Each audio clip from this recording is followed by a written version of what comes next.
Merhaba arkadaşlar, ben Pervin Kavurt. Kanalıma hoş geldiniz. Bugünkü projemiz nazo tekniğinde yapılmış bir bilezik.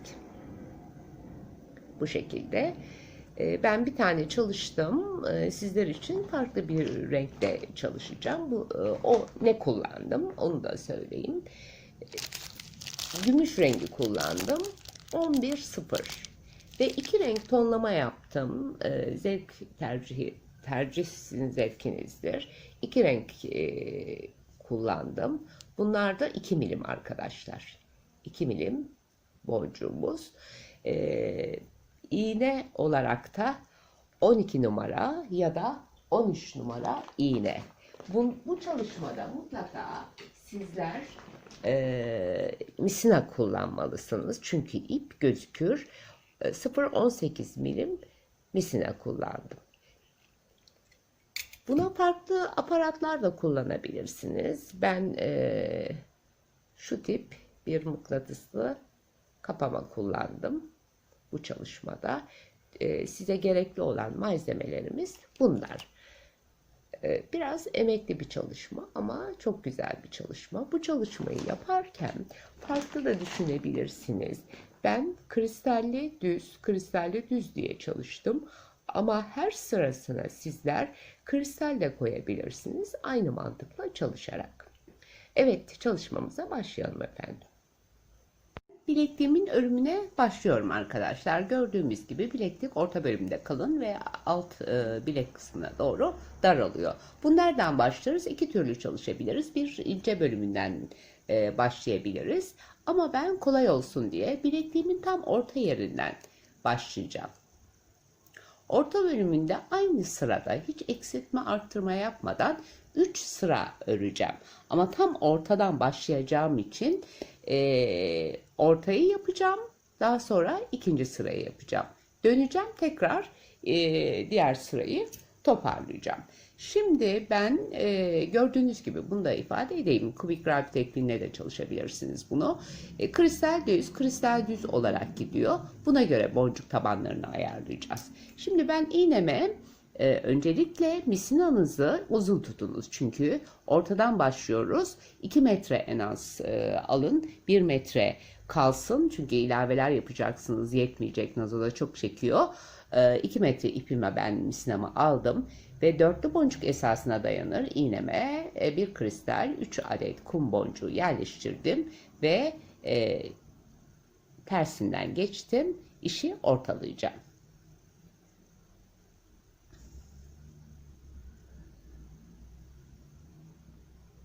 Yavaşça aşağıya kaydıralım. 2 metrenin yarısını öbür tarafta bu şekilde kullanacağız arkadaşlar. Bu işi ben bu şekilde yaptım ve düğümlüyorum hemen. İşi burada sıkılaştıracağım. Evet, şu an dörtleme boncuk esasına dayanan bir çalışmadır. Bir kristal 3 boncuk olmak üzere ben yerleştirdim ve birli nazomu oluşturdum. Biraz açalım. Evet. Kristalimin içinden boş geçiyorum ve gelen boncuktan da bir boncuk ilerliyorum. Şu an birli nazo tabanım hazır. Bundan sonra çalışmamda düz var. Kristalsiz yapacağım. Bu sefer 3 adet alıyorum. Misinamın çıktığı boncukla 4 edecek. Ortak kullanacağız. Dörtleme esasını bu şekilde götüreceğiz. 3 boncuk aldım. Misinam yukarıdan çıktı arkadaşlar. Misinamın çıktığı boncuğun bu sefer aşağı tarafından tersinden geçerek boncuklarımı yerleştireceğim. Ve ben ikinci nazo tabanımı oluşturdum. Şimdi hedefim yan boncuğa gelmek. Bu nedenle iğnemi boş olarak 2 boncuk ilerletiyorum arkadaşlar.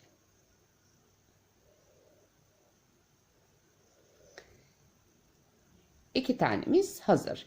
Şimdi bundan sonra ne demiştik? Bir kristal bir düz, bir kristal bir düz. Kristalliye geldi. İpim aşağıda olduğu için kristali almak zorundayım. Ve ben kristali şu şekilde alıyorum. Bir kristal, 2 kum alıyorum. İğnemde 3 etti. İpimin çıktığı boncukla 4 ediyor. İpim aşağıda ve Boncuğun tersinden geçiyorum. Aşağı iniyorum. İndim. Ve boncuğumun, kristalimin içinden geçtim. Gelen boncuktan da bir boncuk yukarıya çıktım arkadaşlar. Görelim işimizi. İşimiz şu şekilde. Bundan sonra düz renk çalışacağım. Kristal çalışacağım. Bunları ne kadar çalışacağım? 9 adet olana kadar biz bu şekilde tabanlarımızı hazırlayacağız arkadaşlar. Evet, ben şu an 9 adet çalıştım. 1, 2, 3, 4, 5, 6, 7, 8, 9. 9 tane nazo tabanı hazırladım. Şimdi hedefim üst boncuğa çıkmak. Yuva hazırlayacağım. Kristalinden boş geçtim. Yine işlem yapmak üzere bir boncuk yukarıya çıktım. Baş ve sonlarda 2 aşamalı çalışma olacak. Aralarda tek aşama. Şimdi ben ipim yukarıda. Başlarken sadece baş kısımlarında 3 boncuk alarak işe başlayacağım. İpimin çıktığı boncukla 4 ediyor. 3 boncuk aldım. Misinamın ipimin çıktığı boncuktan alttan yukarıya geçtim ve öndeki boncuktan da ilerledim arkadaşlar. Bu şekilde hazırladım. Birinci aşamam tamam. Bundan sonra hep 2-2 gidiyoruz. Boncuk sayılarımız değişmeyecek. Bir tek başta 3 alıyorum. 2 adet aldım.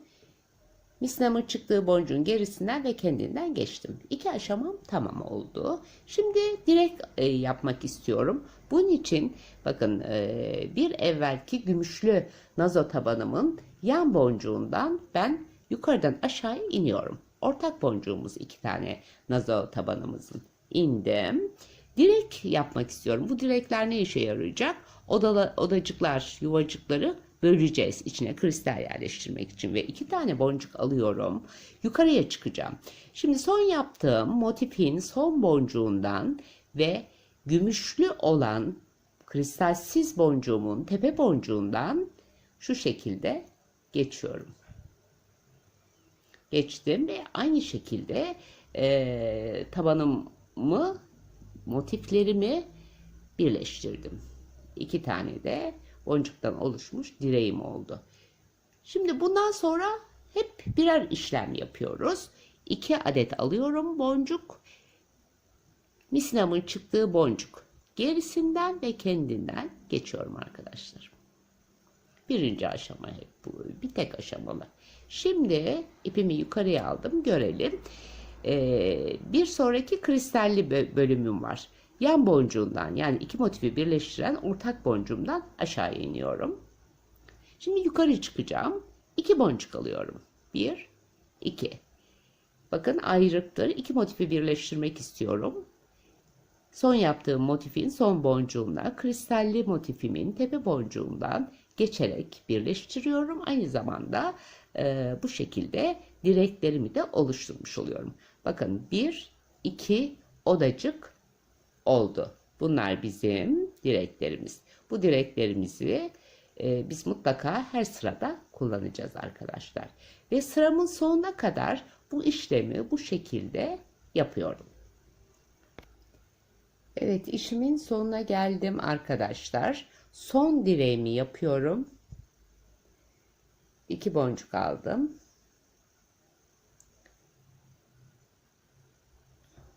İşim şu şekilde. 2 boncuk aldım. Son direğimi şu an yapacağım.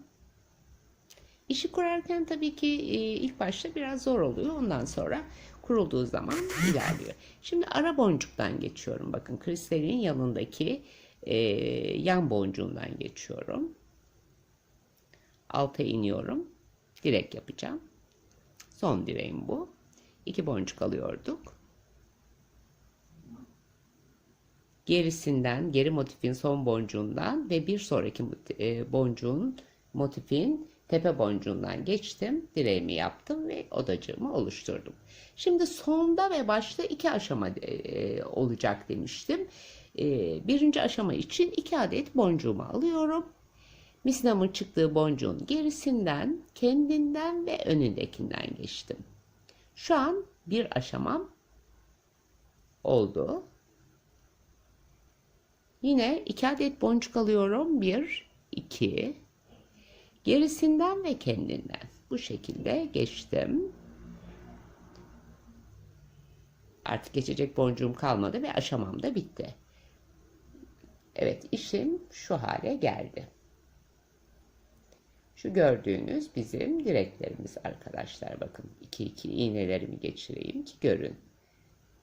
Bunlar direklerimiz. Bunları biz hep kullanacağız. Şimdi yuvalar hazırladık. Odacıklar hazırladık. Bu odacıklara biz kristalimizi yerleştireceğiz. Bunun için alta iniyorum. Alttaki kristalimin içinden boş geçiyorum. Geçtim. Ve direğim, ilk direğim. Kristal koyarken alttakinden geçeceğiz direğim. Bunu unutmayın. Alttaki boncuktan sadece bir tane geçiyoruz. Hemen kristal mi var? Kristali yerleştiriyorum. Kristalimi aldım. Şimdi sondaki en alttaki boncuktan aşağı iniyorum arkadaşlar. İndim. Kristalim 2 boncuk arasına yuvaya yerleşti. İşim şu hale geldi. Bir sonraki odaya gitmek istiyorum. Bunun için ben bir kristal ilerledim arkadaşlar. Geçtim ve işi sıktım. Birinci nazom hazır.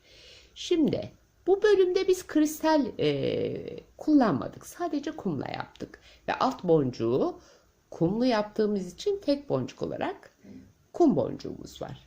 Bir boncuk alttaki boncuktan geçtim. Yine 2 tane direğimiz var. İlk direğimizden boş geçiyorum boncuğumla.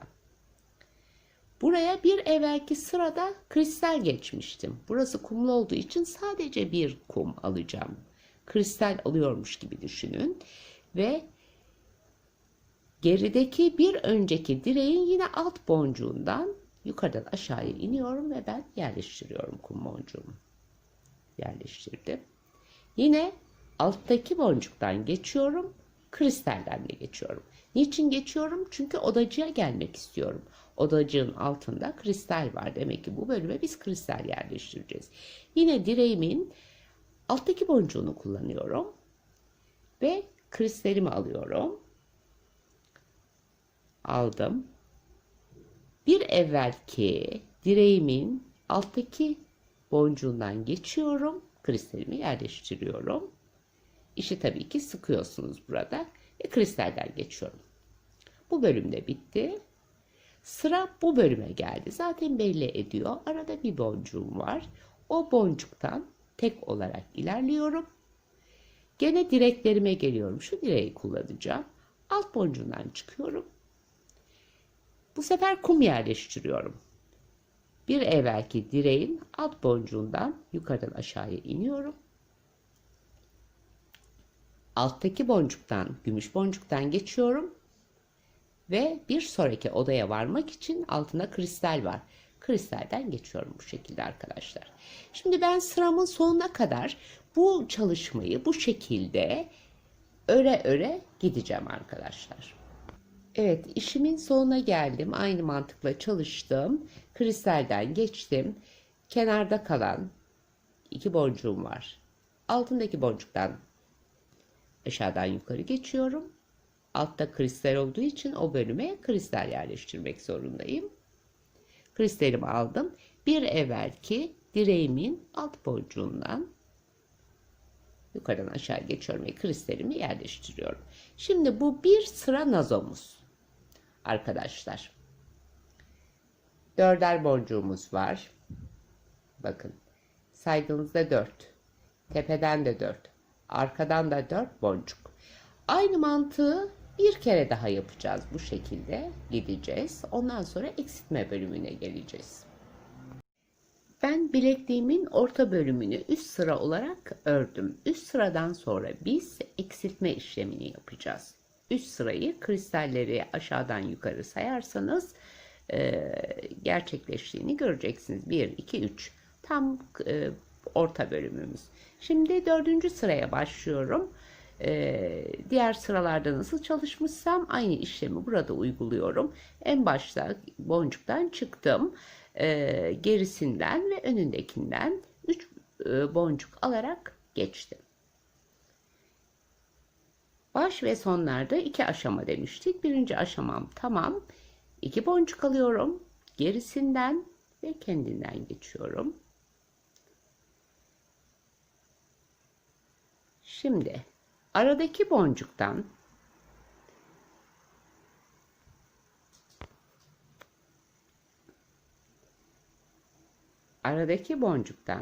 aşağıya iniyorum boş olarak.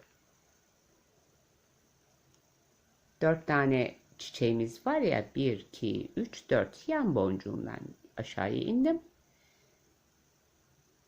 2 boncuk aldım. Bir evvelki motifin son boncuğunla bir sonraki motifin tepe boncuğunu birleştirdim arkadaşlar.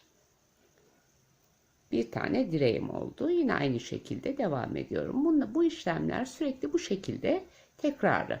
2 boncuk aldım. Gerisinden, kendinden ve aradaki boncuktan geçtim. Direk yapıyorum. 1, 2.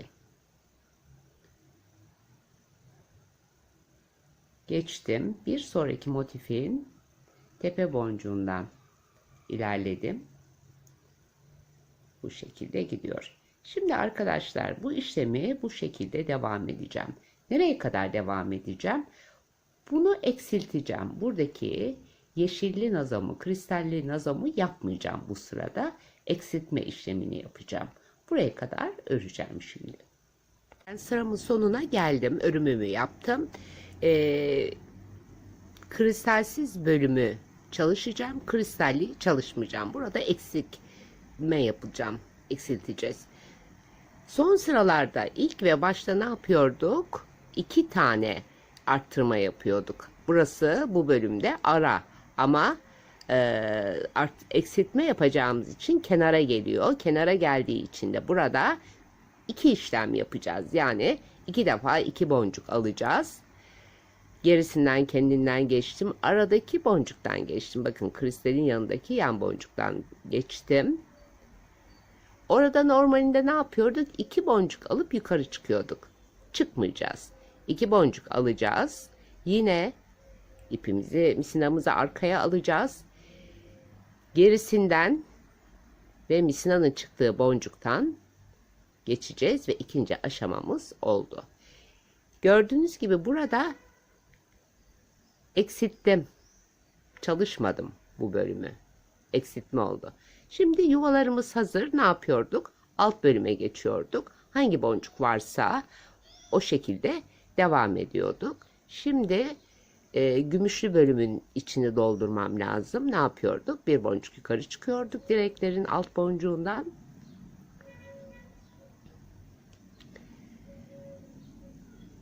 Ve bir boncuk alıyorum. Çünkü gümüşlü. Direğin, en baştaki direğin en alttaki boncuğundan aşağıya geçiyorduk ve boncuğumuzu yerleştiriyorduk. Yine alta geliyorduk. İlk işlem yaptığım boncuktan geçiyordum. Bir sonraki odaya gelmek için kristalden geçiyordum. Şimdi yuvamıza çıkacağım. Bir boncuk yukarı çıkacağım ve kristalimi koyacağım.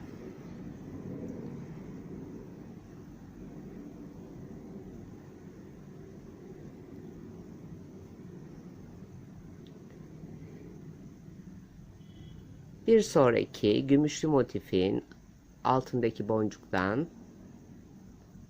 çıktım. Şimdi arkadaşlar bu sıra sonuna kadar bu şekilde gidecek. Bu şekilde örerek gideceğiz.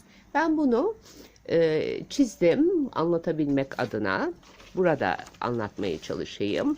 Bizim ilk yaptığımız bölüm bu. Eksiltme kısmını yaptığım ilk bölüm bu. Bakın bir adet burada kısalttım, yok. Bu sırayı ben 1, 2, 3 sıra nazo yaparak gerçekleştireceğim. Evet, bunları örüp geliyorum arkadaşlar. Ben eksiltmelerimi yaparak işimi sürdürdüm arkadaşlar. 1, 2, 3 adet eksiltme yaptım. Eksilttim, eksilttim, eksilttim. Şimdi bu sırada da eksilteceğim. Kristalli bölümde işi bitireceğim yapıp. Hatırlayalım bu eksiltme nasıl yapılıyordu. Son sıramız olduğu için 2 aşama oluyordu. 2 boncuk aldım. Bir evvelki motifin son boncuğundan geçmem gerekiyordu. Şimdi direkle kapatayım ben gümüşlü bölümü.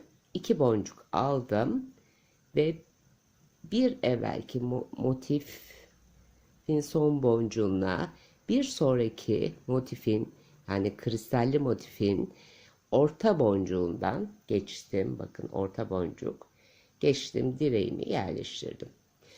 Şimdi son sıradayım. Son sırada nasıl yapıyorduk? İlk sıra ve son sıralarda 2 aşamayla bu işlemi gerçekleştiriyorduk.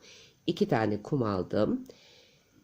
Misinamın çıktığı boncuğun gerisinden, kendinden geçtim ve bir sonraki boncuktan, yani direğimin ilk başındaki ya da en sondaki diyebiliriz. Bize göre şu an en sonundaki boncuktan geçtim. Birinci aşamam tamamlandı. Şimdi ipimi arkaya alıyorum. 2 boncuk daha alıyorum. Misinamın çıktığı boncuk gerisinden ve kendinden geçiyorum. Geçtim. İkinci aşamam tamam. Şimdi bu araları çalıştığımız bu aralara yuvacıklar, odacıklar, kristallerimi, boncuklarımı yerleştireceğim. Kristalimin içinden boş iğnemi geçiyorum. Geçtim. Şimdi bir boncuk yukarıya çıkacağım.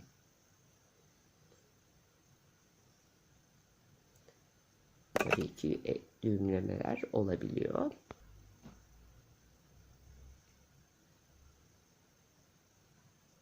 Bir boncuk yukarı çıktım. Kristalimi aldım. Çünkü o bölümde kristalim var. Yanındaki gümüşten geçtim. Yani gerideki gümüş, alttaki gümüş boncuğumun içinden geçtim. Kristalimi yerleştirdim. Tekrar kristalimin içinden geçeceğim. Boş olarak ve gelen ortadaki gümüş boncuktan da geçeceğim. Bakın arkadaşlar. Ve biz sıramızı bu şekilde öre gideceğiz. Ne kadar gideceğiz? Şimdi bu uzun bir video olur demiştim. Belli sıralarını çalışacağım. Ben bunun çizimini yaptım arkadaşlar. Ekranımızı küçültelim. Mümkünse alınız ekran çıktısını ki rahat çalışabilirsiniz. Şimdi biz bu bölümden başladık. Orta bölümden. Eksilttik, bir eksilttik. Bir eksilttik, bir eksilttik, bir eksilttik. Üst sırada bir eksilttik. 3 tane. Şimdi şuradaki eksiltmeyi yaptım ben. Şu sırayı yaptım. Bu şekilde gideceksiniz. Bir sonraki sırada yine bunun mesafesi yalnız 4 sırada bir olacak arkadaşlar. Üst sırada bir nazoya eksilttik. Üst sırada bir eksilttik. 2 defa 4 sırada bir eksilteceğiz. Bunu yaptıktan sonra şimdi asıl çizimi çevirip göstereyim size. Ekran kartınıza alınız. Çizimimiz bu. Daha sonra da 9 sıra bilek boyu kadar öreceksiniz. Bende 9 sıra denk geldi. Bunu santimle ölçeriz kaça bitmiş hali kaça geliyor diye. Ona göre arzu ettiğiniz ölçüde bu uzantıyı yaparsınız. Çünkü orta bölümden başladık. Şimdi ben şuraya kadar ördüm. Bundan sonrakini bu çizimime göre örüp geleceğim. Daha sonra kapamasını takarız ve diğer taraftan bir sıra eksiltmeyi nereden yapacağımı göstereceğim ve bilekliğimizi bitireceğiz. Umarım ekran çıktısını alırsınız. Şimdi bir bütün bu yarısı açıyorum. Bir de bu şekilde lütfen alınız. Daha da küçültebilme şansım var mı? Yok sanıyorum bu kadar. Şu işimizin şöyle görebilirsiniz sanıyorum. Ekranıma sığmıyor maalesef. Şöyle döndürelim. Bir de böyle ekran çıktısı alın. Bizim başlama noktamız şu. Bunu işaretleyeyim. Biz buradan başladık. Bu şekilde eksilte eksilte gittik. Buradan misina takmıştık. Bu sefer bu şekilde eksiltme yaparak gideceğiz. Şablonumuz bu arkadaşlar. Bekliyorum. Almak isteyenler alabilir. Kaydırıyorum. Evet, bekliyorum arkadaşlar. Tam olsun ki bu sayıya göre arttırma uygun düşüyor. Çünkü düzenlemesini yaptım en uygun şekilde nasıl olur diye. Düzenlenmiş, düzgün halidir. Evet. Şimdi müsaadenizle ben bilekliğimin sonuna kadar öreceğim ve geleceğim arkadaşlar. Ben bilekliğimi ördüm. Şimdi eksiltme bölümüne, ortadan diğer bölümüne nasıl eksilteceğiz? Misinamız kalmıştı. Bu kadar işlemiştik üst sıra. Ben işleme devam ettim. Bilekliğimin diğer bölümünü yapacağım. Bu sefer bu bölümde eksilteceğim. Yani şu bölümü, en soldaki bölümü keseceğim çalışırken. İlk başlarda ve sonlarda yine tekrarlıyorum. 2 aşama yapıyorduk. Birinci aşamamı yaptım.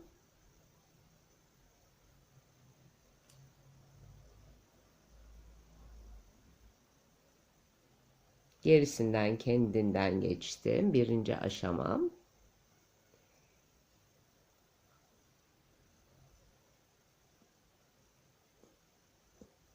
Bir boncuk daha ilerliyorum. Kenarda kaldığı için biraz zor oldu ilerlemem. İlerledim.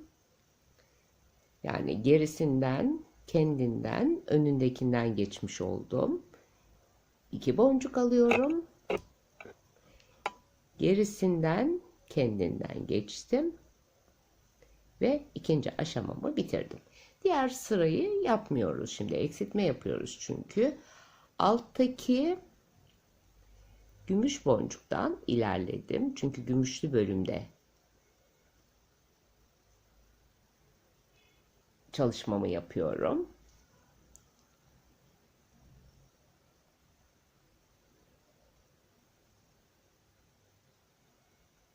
Bir boncuk yukarı çıkıyorum. Şimdi boncuk yerleştireceğim. Bir boncuk aldım. Yanındaki, kenardaki, en alttaki boncuktan geçtim. Yine alttaki gümüş boncuğumdan geçtim. Boncuğumu yerleştirdim. Yuvalarımı hazırlamıştım.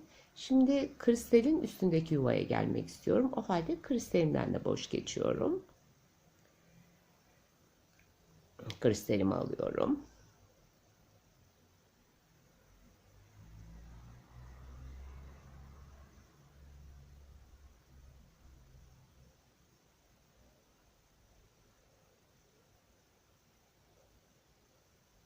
Yerleştirdim. Yine kristalimin içinden geçerek bir sonraki motifin gümüş boncuğu ortaya gelen boncuktan ilerliyorum. Bir boncuk yukarı çıkıyorum. Şimdi arkadaşlar bundan sonrasını çalışmama göstermeme gerek yok. Mantık aynı. Şimdi şöyle koyalım işimizi. Buradan şemamızdan çalışalım. Biz bu bölümü bu şekilde çalıştık. Şimdi benim çalıştığım yer şurası. Bu şekilde eksilte eksilte biz gideceğiz. Ve işimizi bu şekilde bitireceğiz. Evet, şimdi ben örüm nasıl olacak şemayla anlatmaya çalıştım.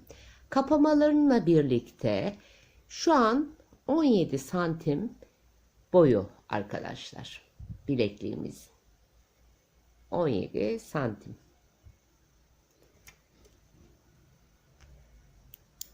İşimiz bu şekilde. Ben bu çalışmaya uç kısmına şu tip bir kapama takacağım arkadaşlar. Siz nasıl kapamayı tercih ederseniz o da olabilir. Çalışmamız bu. Bunu takalım bileğimize.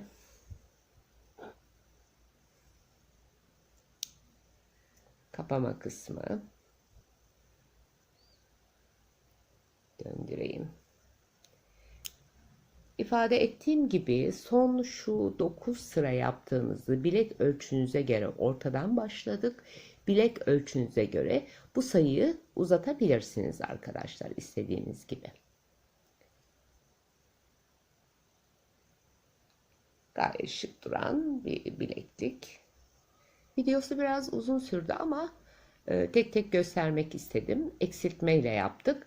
Bunu arttırmayla da yapabilirsiniz. Başta söylediğim gibi 3 sıra olarak başlarsınız. Bir verdiğim şemada kaç sıra yapmışsam o şekilde arttırarak da çalışılabilir. Kubik Rav tekniğine de çalışabilir. Biz Nazo tekniğine çalıştık. Evet efendim. Sizlere kolay gelsin diyorum. Bu da gümüş rengi ve siyahla çalıştım. Bunun da kapamasını, bunu biraz daha farklı çalıştım ben. İncelterek çalıştım. Ama size gösterdiğim asıl çalışma bu. Burada biraz daha ince çalıştım. Burada kalın çalıştım. Bu bilekliğin hakkı biraz daha kalın diye düşünerek çalıştım. Evet, izlediğiniz için hepinize çok teşekkür ederim.